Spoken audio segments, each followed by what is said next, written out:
Vienotās Eiropas Savienības valūtas eiro ieviešana Latvijā joprojām ir aktuāls jautājums. Tāpēc 11. februārī Eiropas Savienības mājā notika diskusija Latvijas ceļš uz eiro vai vieta uz Titanika.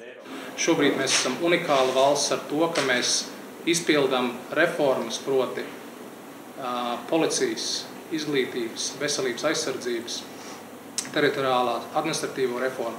Tās ir fundamentālas reformas, ko jebkura pasaules valsts gatavojās un veido vienu pa vienai, nevis visas uzreiz. Tādā ziņā ir arī saprotama šī nesamierināšanās un neapmierinātība, kur šobrīd valda. Un te ir atšķirība no tās pašas Igaunijas, kur šīs reformas veikusi ir pakāpeniski un plānveidīgi jau 90. gadu. Sākot no 90. gadiem, nonākot līdz šodienai, kur arī Igaunijai viss nav nemaz tik rožaini.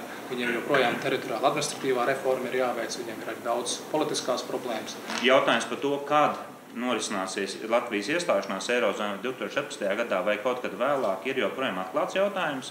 Es esmu dzirdējis arī Latvijas amatpersonu izteikumus par 2015. gadu un gribu klātesošiem atgādināt, ka sākotnējais plāns bija 2008. gads, līdz ar to mēs jau esam atlikuši pāris reizes. Vai tas neturpināsies tālāk, es nezinu. Kāpēc mēs nezinām, vai ievies 2017. gadā eiro? Ir vairākas praktiskas problēmas. Pirmām kārtām eiro ieviešanai pamatā saka 3 kritērijus, bet te jau arī sarunā pieskārās kritērijiem procentu likmes, kāds ir ilgtermiņa valsts vērtspapīriem.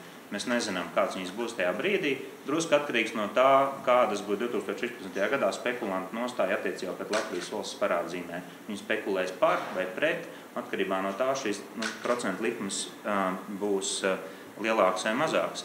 Mēs nezinām īstenībā, kāda ir Maastrichtas kritērija inflācijas kritērijas. Maastrichtas kritērija inflācijas kritērijas, gribētu atgādināt, ir, kad ne lielāka kā 3 zemākajām valstīm.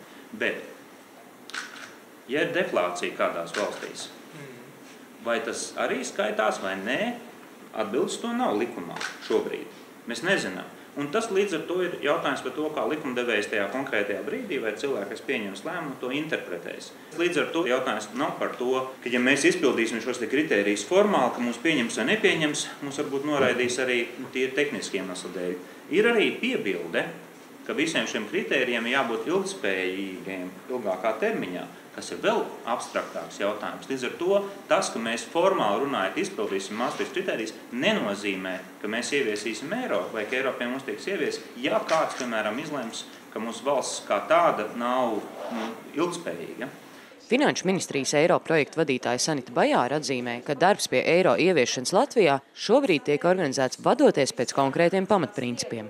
Ir definēti principi, un šie principi ir 2, tā ir efektivitāte un orientācija uz sliktāk pozicionēto iedzīvotāju, jo jūs zinat, un šeit mums ir arī valsts pārstāvs, ka Latvija nav vienotīga.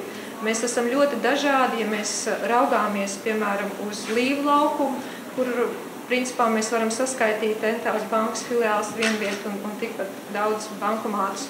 Vai ja mēs raugāmies uz kādu Latvijas, varbūt, lauku rajonu. Līdz ar to šī orientācija uz sliktāk pozicionēto Latvijā ir būtiska.